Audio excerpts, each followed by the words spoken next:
Hello. There is an insidious faction in 40k who worship the four-armed Emperor. They herald the coming of the Hive Fleets, lurk in the shadows of the Imperium, and they love a fancy set of wheels. Though they date back to Rogue Trader, these Genestealer worshipping cultists have had a murky history, having dipped from view for the better part of 20 years, but now they've re-emerged as a major force in the 40k setting.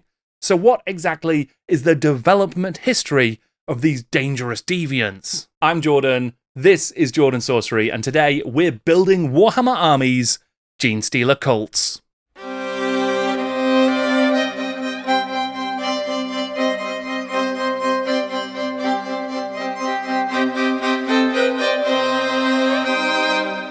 Building Warhammer Armies is my series that looks at the development history of a single faction from 40k, Warhammer Fantasy, and maybe even in the future Age of Sigmar. I like to try and find out when they first emerged, how they developed and changed, who was involved, and what factors contributed to making them the way they are. Today, we're looking at the 40k faction, the Genestealer Cults. When did they first appear in the game? Who developed them? And how did they become the creepy guys that we know and love and fear today? But just to make sure that we don't succumb to Imperial propaganda, let's make sure we're all on the same page about exactly what the Genestealer cult is. Genestealers are an ancient Xenos threat possessed of claws, capable of tearing through Terminator armor. The Genestealer cults exist in the shadows of the Imperium, a network of agents operating under the sway of a venerable and long-lived Genestealer patriarch. They are intent on propagating their race, and they do so by infecting humanoids, using psychic powers to hypnotize their followers, and growing generations of hybrid children who can help them take power over the populace of an entire planet. And though they don't always realize it, their religious zeal operates in service of the Tyranid hive fleets, longing for the final day of reckoning when the tendrils of death will reach their planet. Okay, now we all know exactly what we're talking about, why don't we get into the origins of these purple devils?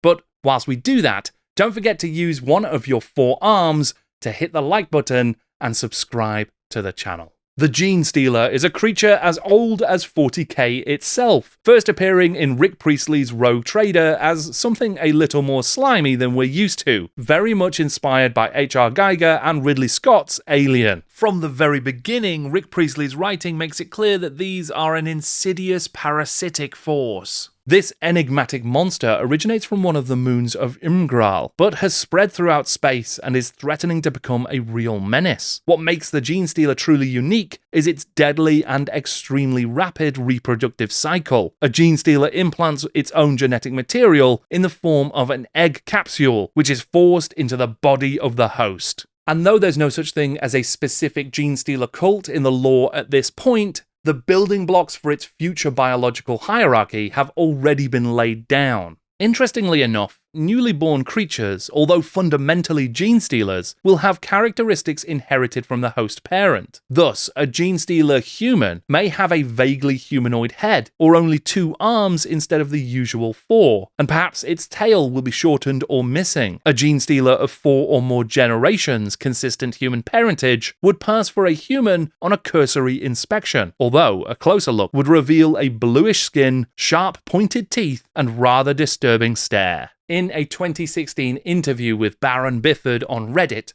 Rick Priestley spoke about that early Genestealer concept. I think we called them Genestealers because that's what they do. They mix their genetic structure with another race, and their offspring are hybrids, so they steal genes. It's inspired by the Giger Alien concept, really. When the film Alien came out, there was a making-of book that went with it, in which Giger explained his ideas behind the alien, which was essentially that. With the release in 1989 of Richard Halliwell's Space Hulk, the Genestealer was redesigned by Bob Naismith and Jes Goodwin, with new sculpts included in the box. These new Genestealers were arguably closer in appearance to Giger's Xenos, with a slicker and more fluid, elegant form. Plus, their claws have grown all the better to slash you with. And, as well as being the villains of the new Space Hulk game, they would receive some metal Jes Goodwin models to go with them. One of the curiosities that accompanied these pure-strain Genestealers were the Genestealer hybrids, a range of miniatures that took advantage of that early Rogue Trader lore about unusual-looking younger generations of Genestealer offspring to provide some very fun and quite sinister-looking models. These new Citadel metals would be accompanied by a series of detailed articles in White Dwarf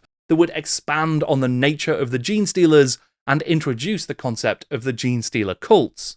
Rick Priestley, in that same Reddit interview, explained a little bit more about what was happening behind the scenes. I started it off by creating and naming the Genestealer in Rogue Trader, but for some reason it got picked up as the monster for Space Hulk by Richard Halliwell, and Brian Ansell came up with the whole Genestealer cult thing. Although I invented and named the Tyranids, again the concept got rolled up into other games, and Brian came up with the idea of turning them all into the race we all know and the backstory, and rolled them into the Genestealers in the background. The whole Genestealer cult and Tyranid Shadow in the Warp reinterpretation was Brian Ansell's contribution. Brian didn't write directly, he would dictate notes that would get typed up by a secretary and given to one of the staff writers to flesh out and write up the rules and so on. I don't remember who landed that job at the time, but it wasn't me. Brian Ansell was the co-founder of Citadel and eventual owner of Games Workshop, and it's thanks to him and his obsession with things like Michael Moorcock's Eternal Champion that ideas like the Chaos Gods and their cults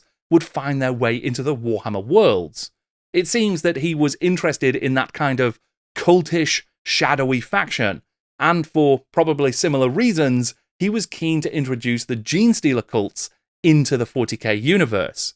The writer who would actually pick up that job and run with it was Paul Murphy. Murphy joined Games Workshop in the late 80s, and one of his first assignments was helping Richard Halliwell to playtest and complete the first edition of Space Hulk. Shortly following the release of the base game in 1989, there were a series of articles in White Dwarf that would presage the supplements soon to be released. In issue 114, you could find rules for the Grey Knight, a force of demon-hunting, psychically attuned space marines. The Grey Knights, alongside the cover stars of the same issue, would feature as additions to Space Hulk in the expansion Genestealer, released the following year. And those cover stars were illustrated by David Gallagher, and it would become an iconic image of a new threat in the 40k universe, the Genestealer Cults. In an extensive article, Paul Murphy delivered to Brian Ansell's original brief, providing a detailed description of the evolved Genestealer background. A Genestealer cult usually masquerades as a new religion, with the Stealer's thrall as a titular head. In outward appearance, the religion is completely harmless, and often laudable, promoting hard work, cherishing the young and respecting the old. The religious message is simple, usually foretelling the coming arrival of the blessed children, who will lead their parents to eternal bliss.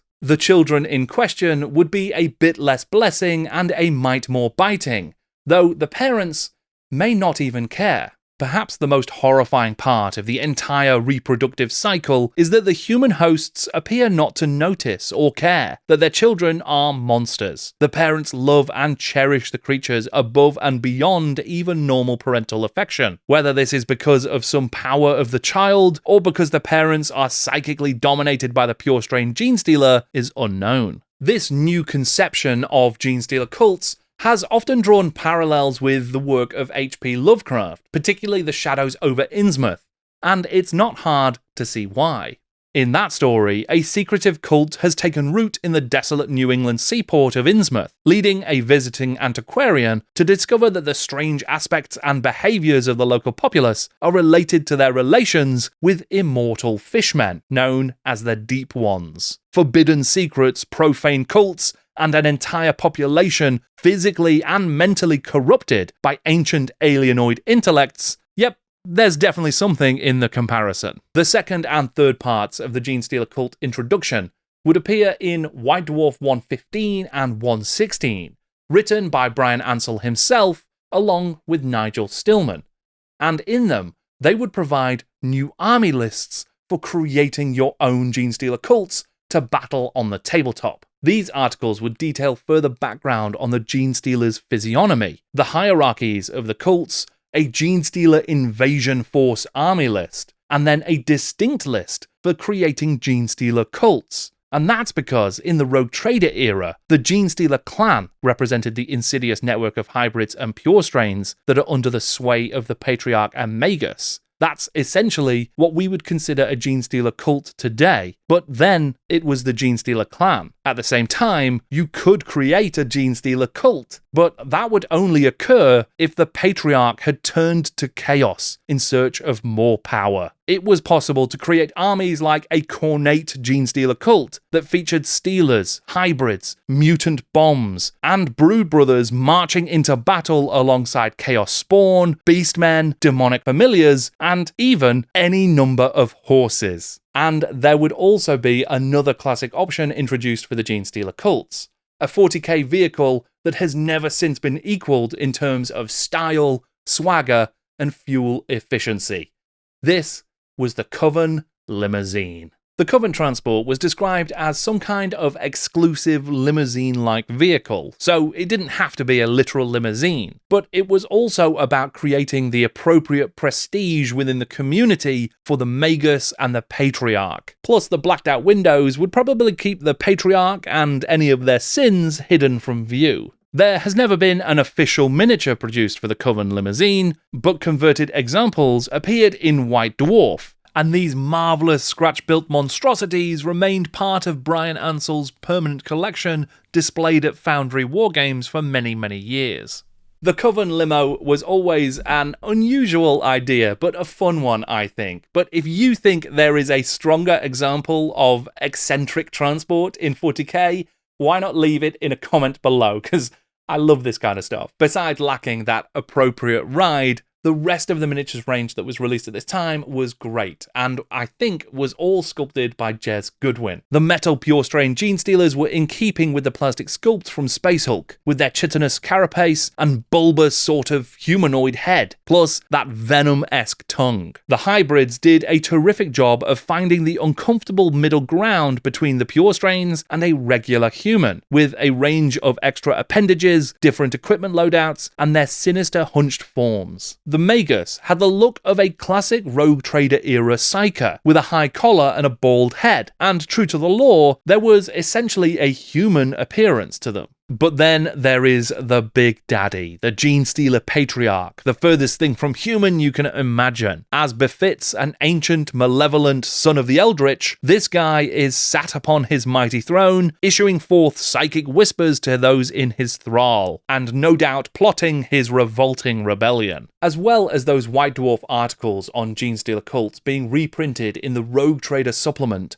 Warhammer 40,000 compilation, there would be another collaborative effort from Brian Ansell. Working with writer William King, Ansell wrote a short story called Deathwing that would be published in both the manual for the Space Hulk expansion of the same name and the GW Books 40k fiction anthology that also had the same name, sowing a perfect bit of confusion to help the secretive cult stay underground. In the story, we get the original background for the Dark Angel's Deathwing, as well as seeing how a Genestealer cult can wipe out an entire planet's worth of people in just a couple of generations. And then in 1991, there would be another 40k Rogue Trader supplement, one of the final projects that Brian Ansell would work on whilst he was still at Games Workshop. And this one would heavily feature Genestealer hybrids of a different hue, green.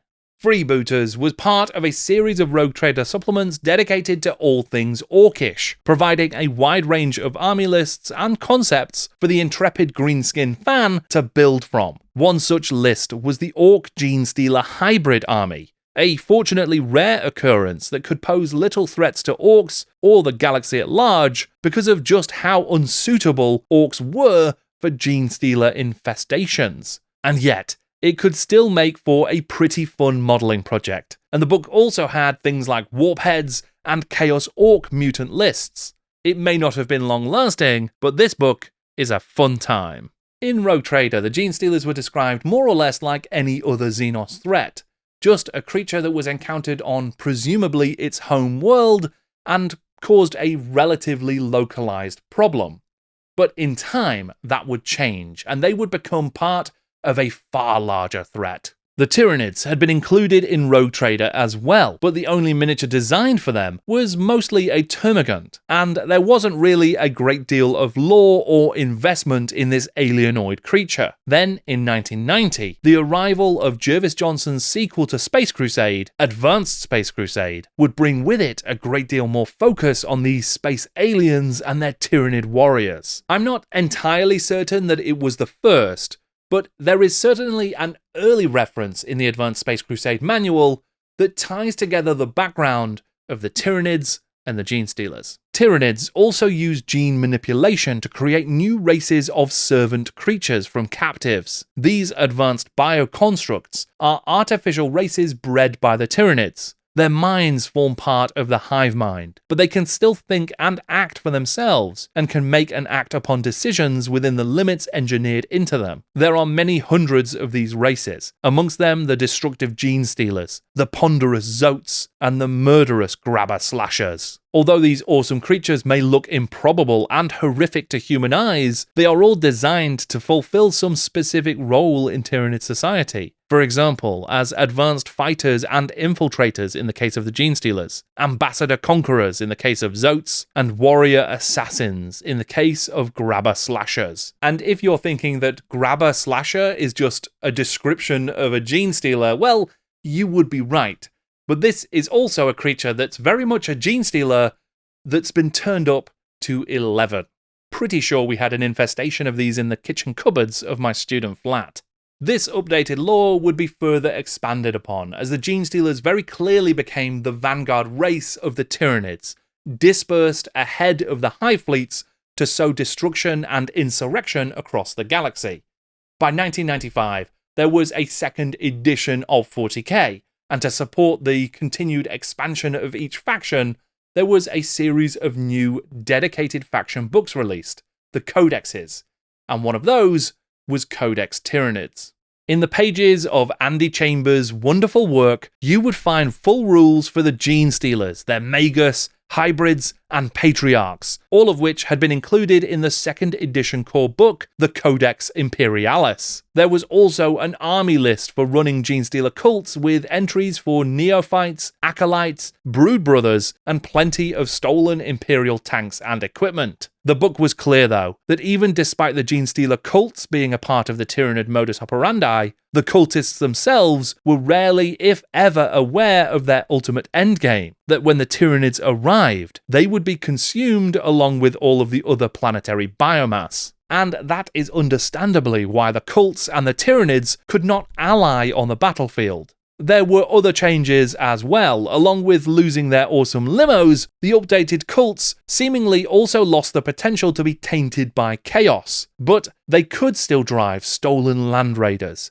So, you win some, you lose some. In the lore section of the book, there is also a few pages given over to the Genestealer contributions to a pretty significant event, the start of the Second Tyrannic War, the Battle of Icar 4. Icar 4 was an important industrial world that became radicalized and riotous due to the insidious actions of a religious order known as the Brotherhood. The Inquisition, and later the Ultramarines, would discover that the Brotherhood was in fact a Genestealer cult, working to destabilize the planet ahead of the arrival of a Hive fleet. And when the Hive fleet Kraken did enter the system, that invasion would be fought at gaming tables in the real world, as the first Games Workshop global campaign. Devised by Jervis Johnson, this Icar 4 campaign would dominate the summer of 1995, with countless battles fought between the Tyranids on one side and the combined forces of Space Marines, Imperial Guard, and Eldar on the other. As the beginning of a lineage of awesome global campaigns, Icar 4 was a momentous undertaking, one which I'll no doubt return to here on the channel to talk about in more detail in the future. The third edition of 40k and the Tyranids Codex would mark the end of an era, with the Genestealer cults being omitted entirely. Fortunately, they wouldn't miss out on the entirety of 3rd edition though, because there was sort of official support from the Citadel Journal. In issues 40 and 41 of the Citadel Journal, Tim Huckleberry did the yeoman's job of hoisting the entire faction onto his shoulders, making sure that they could be played in the 3rd edition of the game. He provided a fully updated army list for Genestealer Cults, with new scenarios, special characters like the Archmagus Janos Armistad, the Traveller, new squad choices like Brood Brothers on bikes, a non-psychic 4th generation champion called a Hierarch, an alternative invasion force list inspired by the original White Dwarf one reprinted in the 40k compilation, and of course, an updated listing for the Coven limousines. The army list had apparently even been refined by the game's development team, and so was considered balanced enough that unlike most other journal content, you wouldn't need to ask for your opponent's permission in order to use it. Though it wasn't tournament legal, apparently. And that was the end of the Genestealer Cults. They would never be seen again. All of the limousines were trashed, all of the cults were overthrown. This was it. At least for a while.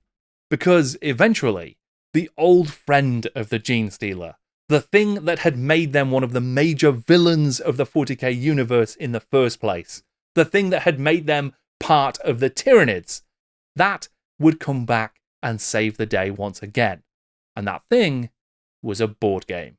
In 2016, Deathwatch Overkill marked the return of the Genestealer Cults to the world of 40k. Designed by a sadly anonymous team at GWHQ, the game came with 9 missions that allowed players to recreate the Space Marine Deathwatch investigation into suspicious activity on the Delver world of Gosar Quintus. One player took on the role of the Deathwatch, trying to make their way through the industrial boards, whilst the other took on the Genestealer Cult role, trying to stop them. The game appears to be one of a series of strategic releases by Games Workshop that would see new armies and kits premiered in discounted game boxes before going on general release, a strategy that gave us great models like the stunning new Patriarch and the hulking Genestealer Aberrants, but it also saw the awkward inclusion of, for example, just one Space Marine on a bike in this close-quarters tactical squad game. Most importantly, for many, Deathwatch Overkill would give something to the Genestealer players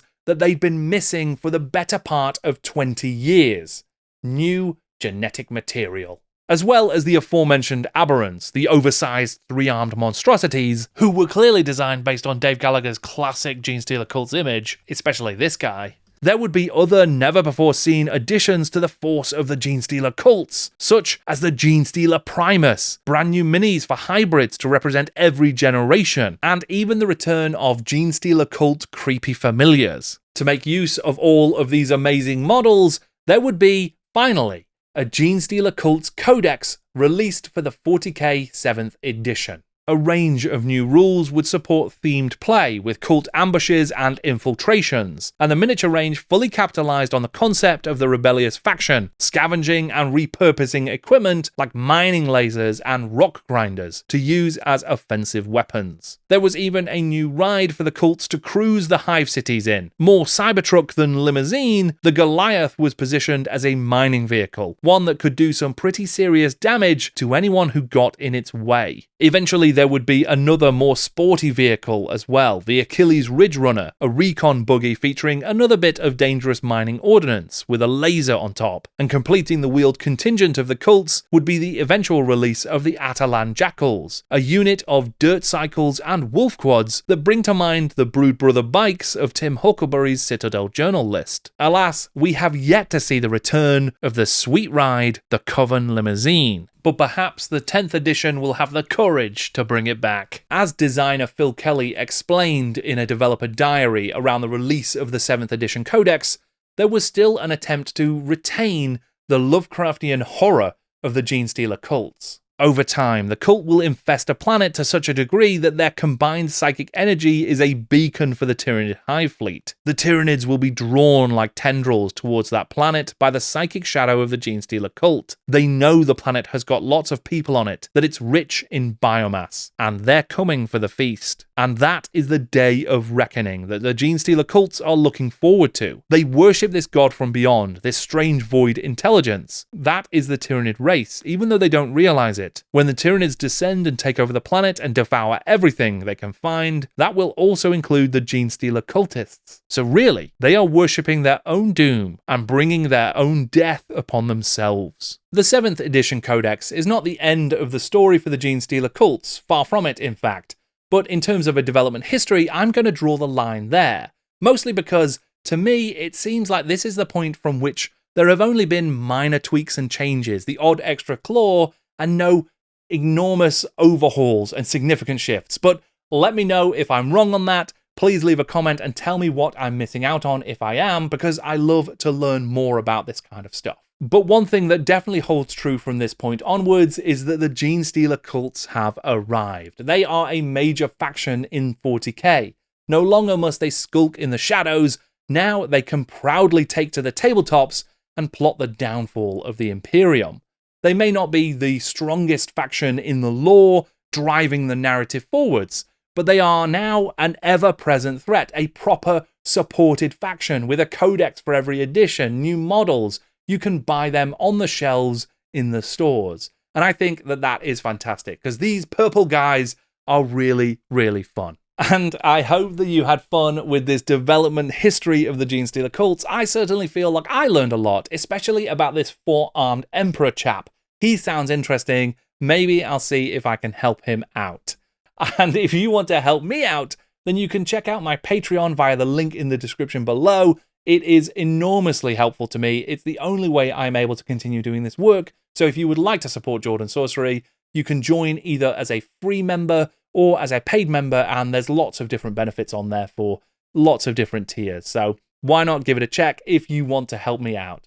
I also greatly appreciate it if you are able to like this video, to share it, and to subscribe to the channel. Those are all enormously helpful as well. So thank you if you're able to do any of those. I would love to make more of these building Warhammer Armies videos about 40k specific factions too. So why not leave a comment to let me know which factions you would most like me to delve into the development histories of. I want to thank you once again for watching. I'm Jordan, and this is Jordan Sorcery.